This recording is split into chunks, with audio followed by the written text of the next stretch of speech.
Okay, very good.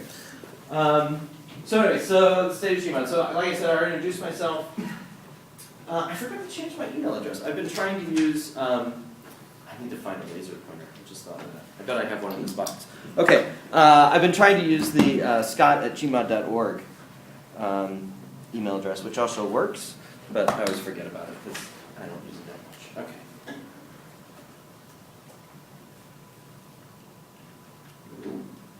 I've got one if you need one. So we should imply that it was one. Trying real hard not to look into the light. Oh, there we go. Boy, that has got to be the dimmest. It's a good thing it's a small room. You want to bring one? No. Ooh, if you have oh, that's awesome. Thank you. Beat you to it. Oh yeah, that's nice. Okay. So anyway, so moving on. So I think most of you already know what GMOD is, but I do really like this talk. I got it from Dave years and years ago, but I still use it. So GMOD is software. We went around the room, everybody talked about the software they used. But what they didn't realize is that you're part of GMOD. Just by being here, you're part of GMOD. So it's a community. And so it's an active community. You know, we have developers and users in this room. That's good. And we all face common challenges with diverse problems, but still a lot of common challenges. So who uses GMOD? This one I stole from Dave too. Some of the logos on here might be out of date. In fact, I know for sure this one is now. So they got a pretty new logo. I think there's a couple others that are probably out of date as well that I should probably fix, but that's okay. We've got there are lots and lots of users.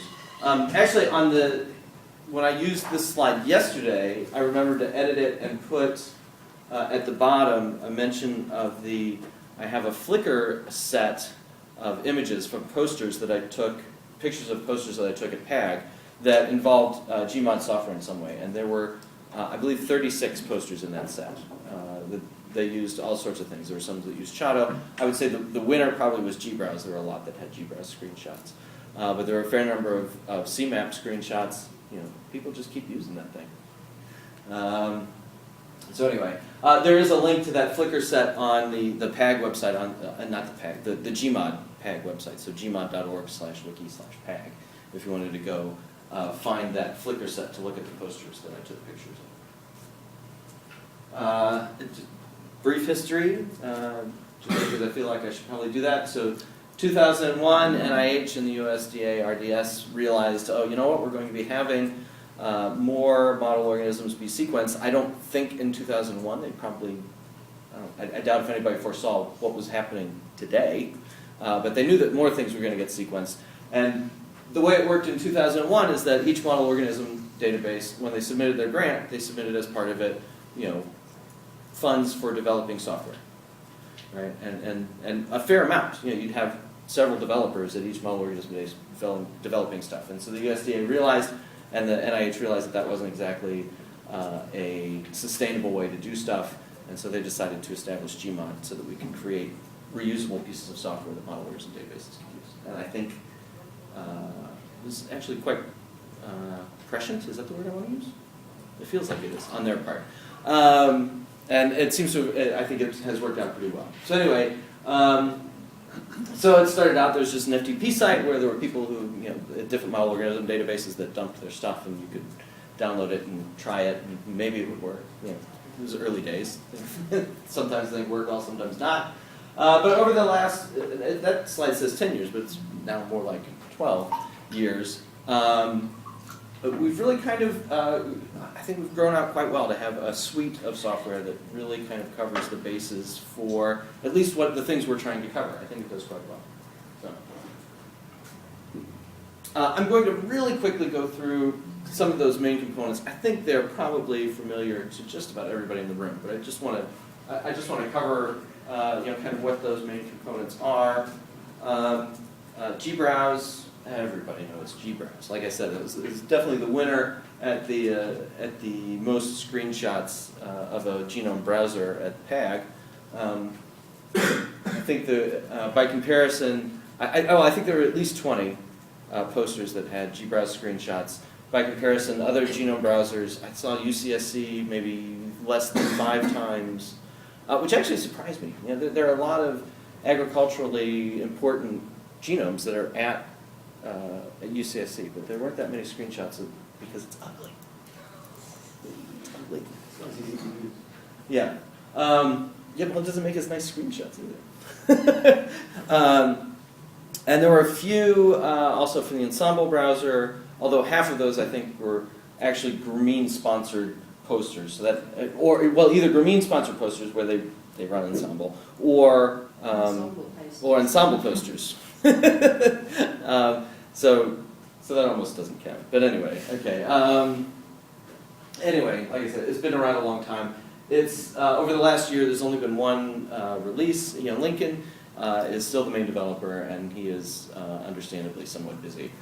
So the goal for gbrowse is for development on it to slow down and for jbrowse to really take its place, and that I think that plan is proceeding apace. So jbrowse, Rob is going to hopefully talk about it later today. I don't see him in this room, which means he's probably off working on his slides. I suspect that's where he is. It is gaining in popularity. I'll talk a little bit about statistics comparing the gbrowse versus jbrowse over the last year or so in a few slides. But it is the list of things that gbrowse can do that jbrowse can't is getting smaller and smaller weekly. In fact, I hazard to even guess things that it can't do, because usually when I say something, Rob says, "Oh no, I'm releasing that tomorrow, and it'll do that." So I try not to say anymore what the differences are. I can tell you there are things that jbrowse can do that gbrowse can't, but I'll let Rob talk about that later. But so there are things like that. Okay.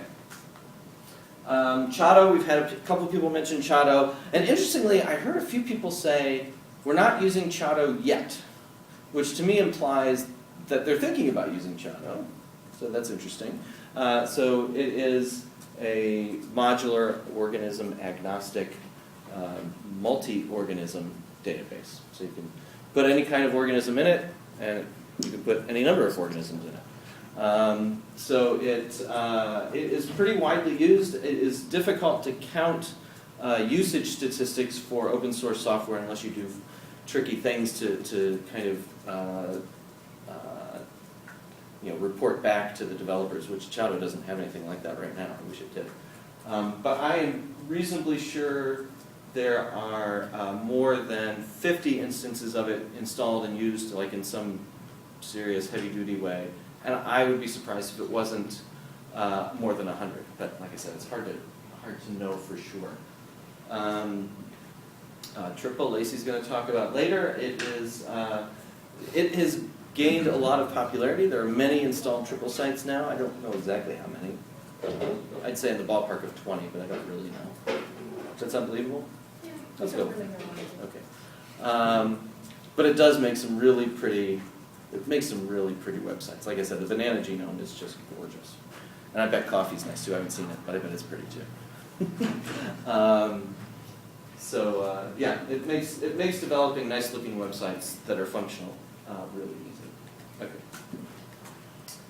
Maker, Daniel's going to talk about that. I think that, I hear people talk about Maker a lot too. I don't know how many users there are of that. Although yesterday Carson had a slide where he had little Google Maps thing with pins, which presumably are places that it's been downloaded from, so they're using IP address mapping or something like that. Yeah, that's good. There were a lot of pins on that Google map, so that was pretty neat. And I haven't used it personally for any heavy-duty annotation because I don't have any heavy-duty data to annotate, but the feeling I get is that it's very easy to use, which is nice, and you get good, reasonable results. Galaxy, Dave's going to talk about that. It's very powerful, and again, a lot of users out there.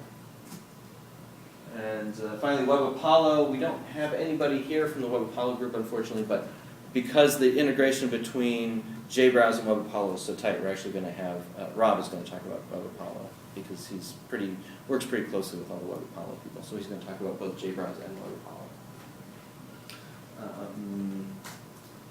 Okay. So, just things that I've been working on recently. Last year at this meeting, I talked about GMOD in the cloud. So GMOD in the cloud is a Amazon Web Services AMI that has lots of GMOD software installed on it and pre-configured. There's a wiki page for it. Relatively new, I think it's just been a few months since the first release of GMOD in a Box, is a VirtualBox appliance that you can download from, I guess it must be in the FTP site, which I'm working on removing the FTP site. But anyway, so it's currently on ftp.gmod.org. You can download it and use it locally. It's basically, these both have exactly the same software, exactly the same configuration. It's just one is an Amazon EC2 and one is a VirtualBox thing that you can download and use. There's one right there. It's way up front. Oh, there's one there too. Okay. All right. And I'll talk a little bit about statistics and usage of these as well in a few minutes. But anyway, what is installed in a box or in a cloud is the most recent release of just about everything that's on this list is the most recent release, Chado, GBrowse, Triple Web Apollo. Those are all the most recent release. JBrowse is not the most recent release because Rob makes releases, I swear, every other week he makes one. So I'm a few releases behind there. But it is the most recent minor dot release in the 1.10 series. So I figured that was probably a good place to mark. And then he can futz around until he gets the 1.11, or maybe he's up to 1.12 now, who knows. To where he's happy with it, and then I can do another release. It also has sample data from a couple of different organisms, yeast and Pythium ultimum, which is the one that's one that Maker uses as sample data, so we use that a lot. I use it for sample data here. We also use it when we're teaching courses. We use that as well. Okay. Things that I'm thinking about for the future of GMOD in the cloud, GMOD in the box. One is GMOD in iPlant. I've actually started working on this, but I haven't gotten very far because things keep getting in the way.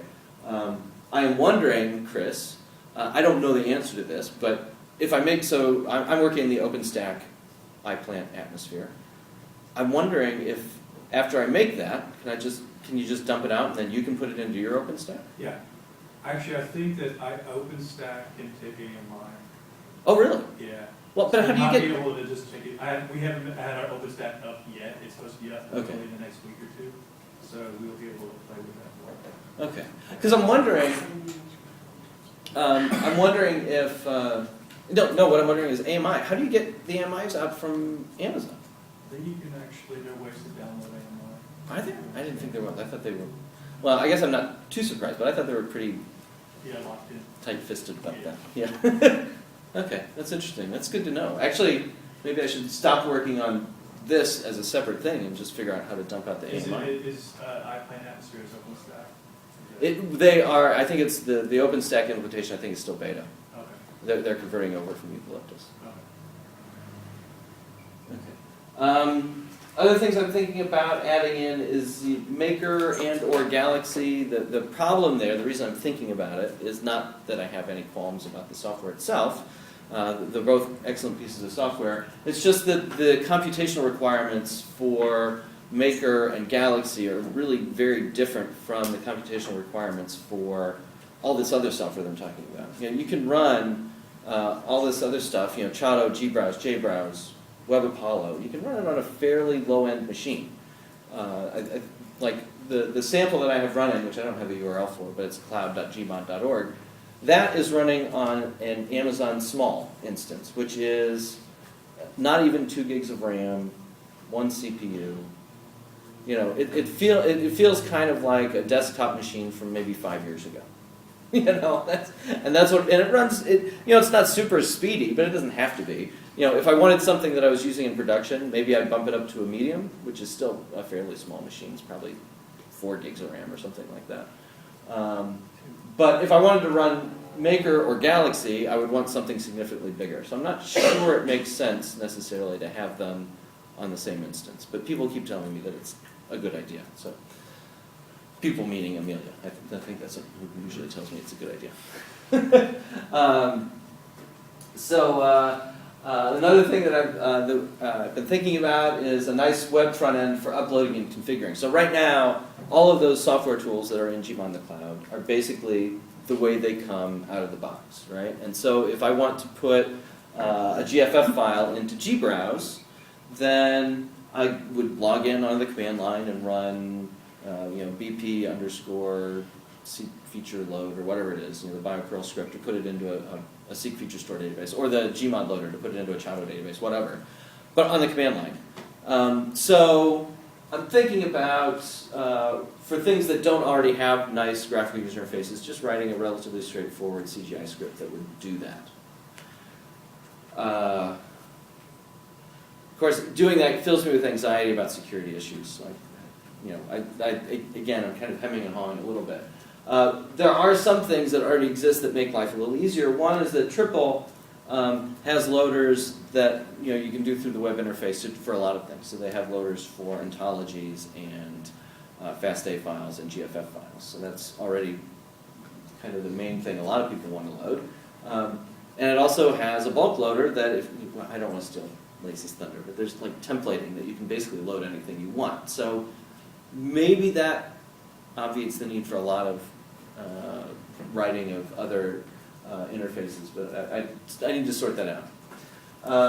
Also, a couple other things that come with, one thing that comes with Web Apollo is a script that Ed Lee wrote that is still a command line script, but it does a lot of things for you, like writing configurations and stuff like that. So you basically give it a GFF file and it does everything you need it to do. And finally, another thing that I've thought about installing, which kind of is in the same vein, is WebGBrowse. Who's familiar with WebGBrowse? A few people have probably heard of it. Yeah, kind of a little bit. Yeah, okay. So WebGBrowse is a project that was done at the University of Indiana, not Bloomington. Yes. It is Bloomington? Yeah. I didn't think it was. Okay, anyway. So it's the University of Bloomington.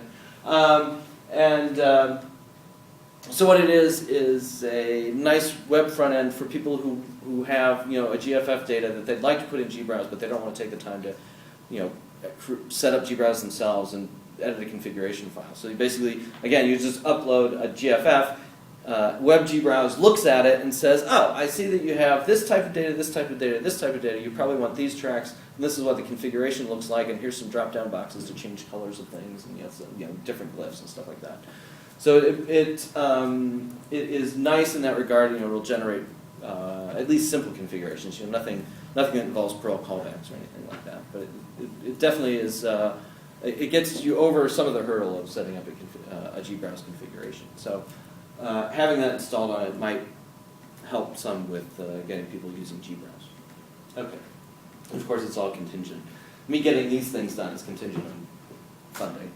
Okay. I do want to mention, I think I mentioned this at the last GMOD meeting, but I still want to mention it, is that you can apt-get some GMOD software if you use Debian or Ubuntu, which is what I use for GMOD Cloud. I use Ubuntu, whatever the last long-term release was. I think it was 12.4, I think. But if you use any reasonably recent Ubuntu or Debian, you can sudo apt-get install gbrowse, or libchato Perl. I honestly, that's not the way I do it when I'm building a machine. What I do, so this gbrowse is gbrowse 2.38, I think, which makes it a little old. It's a couple of years old. I mean, it works perfectly fine, but it's old. It doesn't have all the same features that the current release has. So frequently what I will do is I'll do sudo apt-get install gbrowse, and for those of you who's ever used apt-get, you'll get a list of things where it says, okay, I'm going to install these things too. I copy that list, and then I create another sudo apt-get that installs all those things, and then I install gbrowse by hand. So then all the prerequisites are installed via apt-get, but I install the things I want by cpan. So that's what I do. So it takes care of getting all those prerequisites. The Chato installation, this libchato-perl is actually installs the Chato schema. It is not perfect yet. I've been my communications with Olivier have slowed down a little bit over the last year, but we've exchanged some emails about ideas about how to improve it. But it's still the same sort of thing where you can do install libchato Perl and get the list of prerequisites, and it'll install all the prerequisites, which is really nice. Okay. So now just to talk a little bit about GBrowse 2, I mentioned that development on it is slowing down, but when the user runs build install on the command line to install it, or in the cpan shell, it prompts the user to send a registration email. Well, it says not to me personally, but to some email address I don't remember, but I get them, and Lincoln gets them. And so we just ask for a little, some very rudimentary information. What's your email address? What organism are you going to use this for? That sort of thing. And so some usage statistics I can tell you. So I did this. I did the same slide. I guess it was about 9 or 10 months ago, whenever we were in Cambridge. So the numbers in parentheses are from when I was in Cambridge 8 or 9 months ago, and the leading numbers are the numbers that I did. Well, I did the query this morning, but it was based on data from late December. So there've been over 1,000 new registrations. I can't remember. I don't think. Yeah, I didn't filter that for determining whether or not that was from an IP address that we'd already seen. So for instance, if Wormbase had updated their GBrowse instance, that would show up as a new registration because I didn't, obviously they already had GBrowse. So this is new installations in the last year, not even last year, but they could be just upgrades from some other, from somebody who already had it. That's a pretty good clip in terms of distinct IP addresses. I should have done the math. I should have done the deltas. Deltas would have been much more useful. But anyway, so that was increasing. The number of distinct organisms has grown by a few hundred. Although I put organisms in quotes because people can put really anything they want there. It's not like they're choosing from. They're not putting a taxa ID or anything in. So there are things I've looked in the database. There are things like lab user, which I assume is not the organism there, or scientist, which is really funny. And certainly the most common is not specified. So sometimes people put stuff there that's meaningful, and sometimes not so much. And then the organizations, again, this is something where you can type anything you want. So you could put Wormbase there, you could put University of Utah there, or you could put not specified. So that is an increase of over 200 as well. So the GBrowse is still getting downloaded, it's still getting used. Like I said, it's by far the most common genome browser that's represented on PAG posters, and it certainly is the most commonly installed genome browser in the world right now.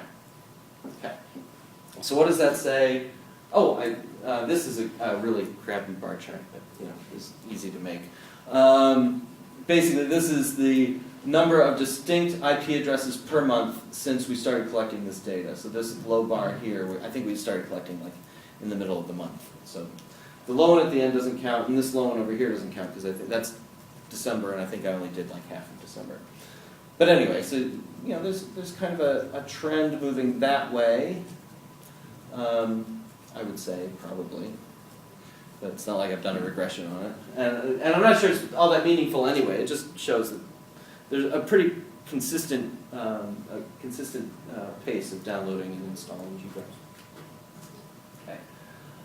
So I can tell you, I don't remember the numbers, and Rob's not here, so he can't tell me the numbers either. But we had a co-op student. Well, Rob had a co-op student last fall who did a talk at the end of, it was mid-December, which is why I have all this data from mid-December.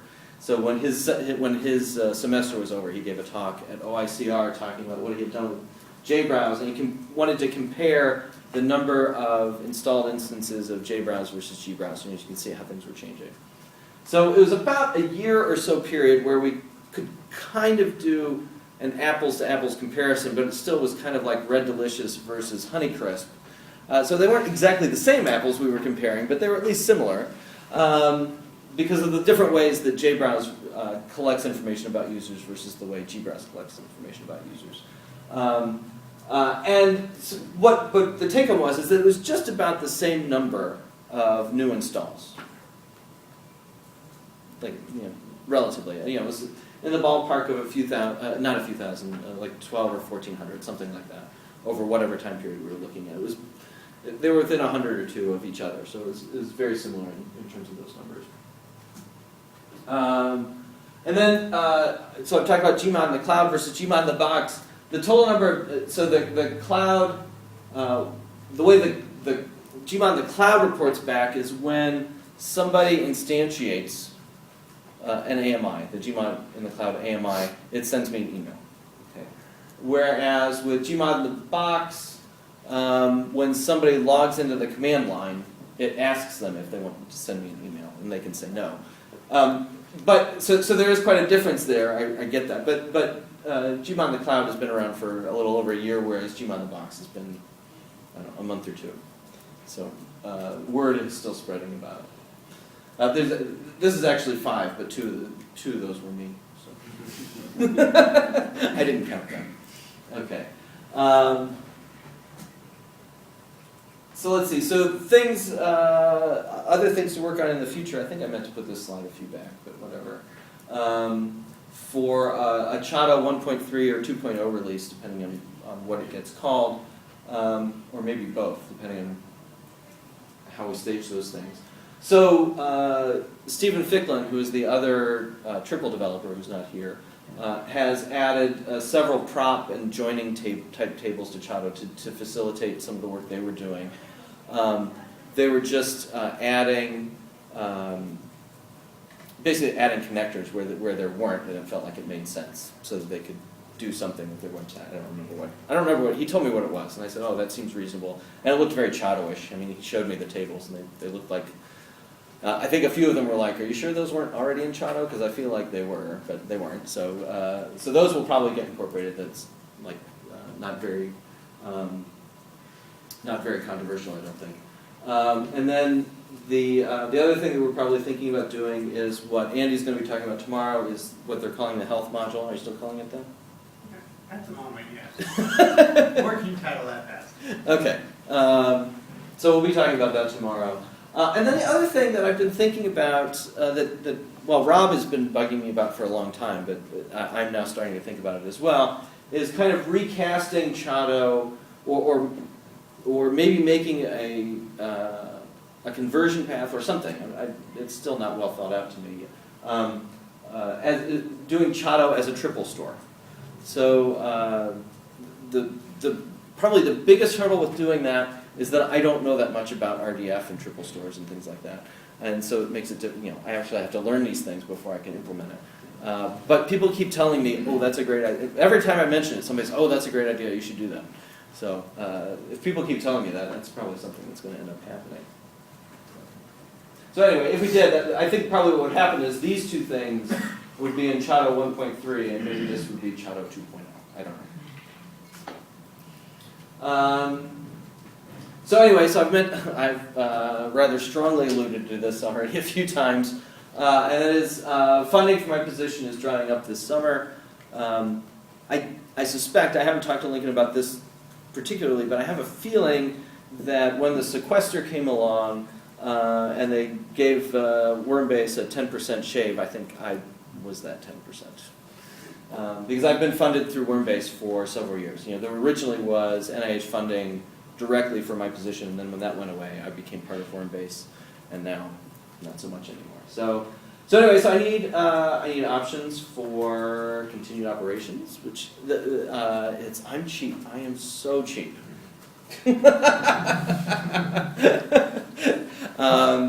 So if anybody has any ideas or spare money lying around, I'd like to hear those. Although I do like Rob mentioned yesterday that you could make a track of anything in JBrowse, and so I think putting an ad track in GBrowse I think is a fantastic idea. And I like that Rob's not here to complain about that, so that's good.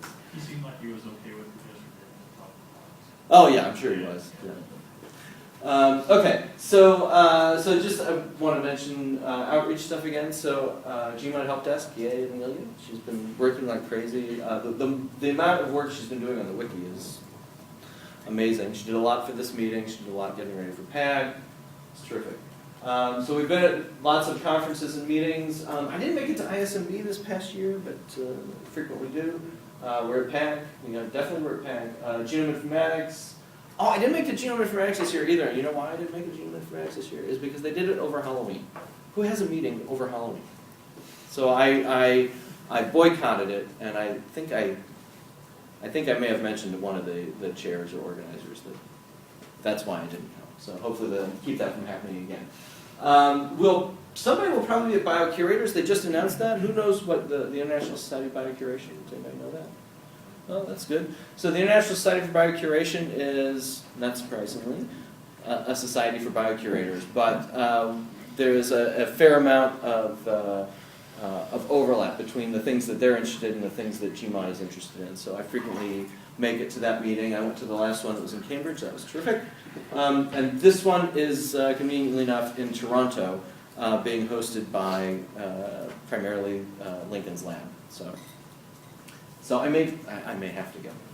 But yeah, I'll probably go to that this year as well. They just announced that, so registration is open. If anybody's interested in going, you should probably register. I think registration's open. So we do a lot of courses and workshops. We've done several GMOD summer schools at Nescent. I think we've done 4 or 5 of those.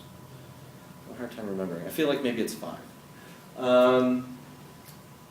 I do a short course at Programming for Biologists at Cold Spring Harbor every year. We do courses here at PAG, several things. So Dave did an online thing, or a hands-on thing with Galaxy. I do a hands-on thing with gBrowse. I think next year we'll be doing a hands-on thing with JBrowse instead of gBrowse. I think I've done that. Yes, Rob agrees. He's here.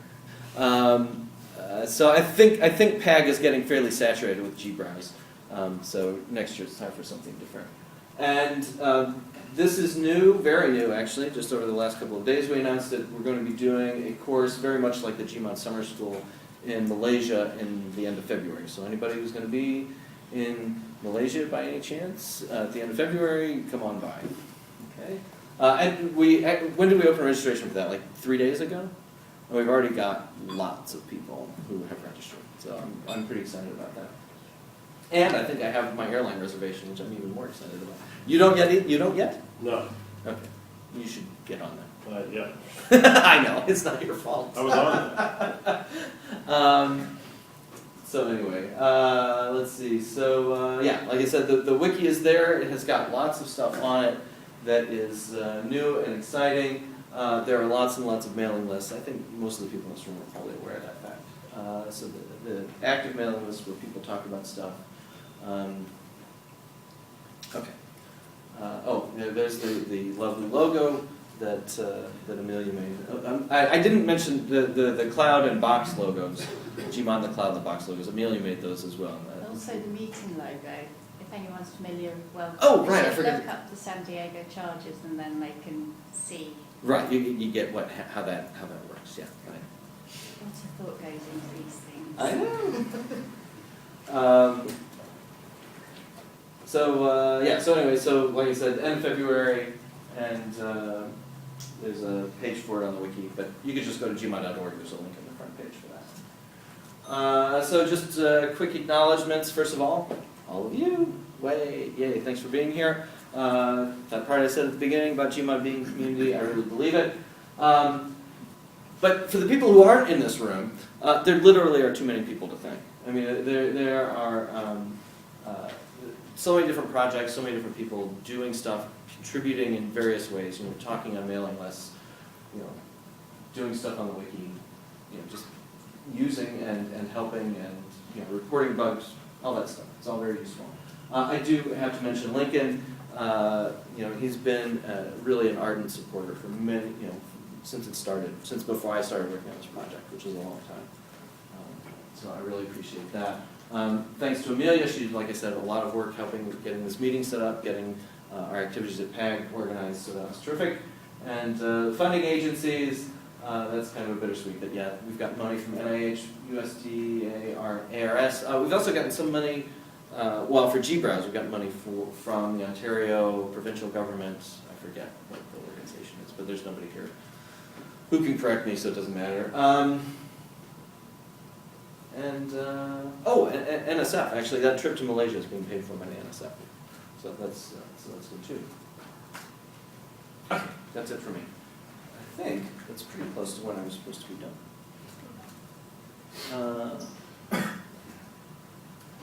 Yeah, that's not too bad. So do we have any questions? Anything anybody want to ask, or about this meeting, about PAG, about GMOD, about how you're going to get more money?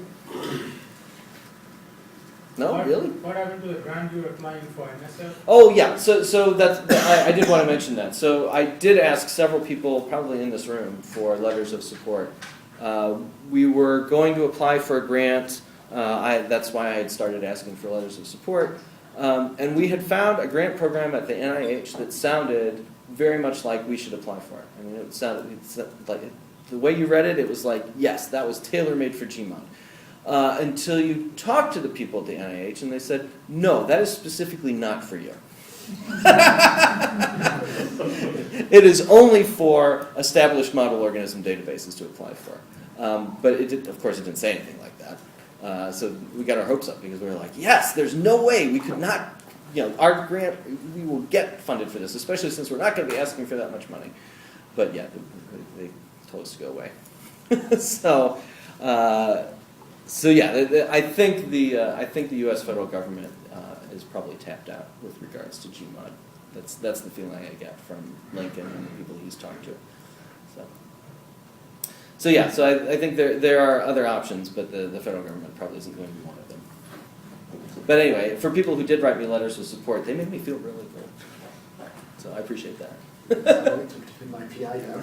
What's that? I had to pin my PI down. Yeah, I know, and I realize that. And I really do appreciate that you did that.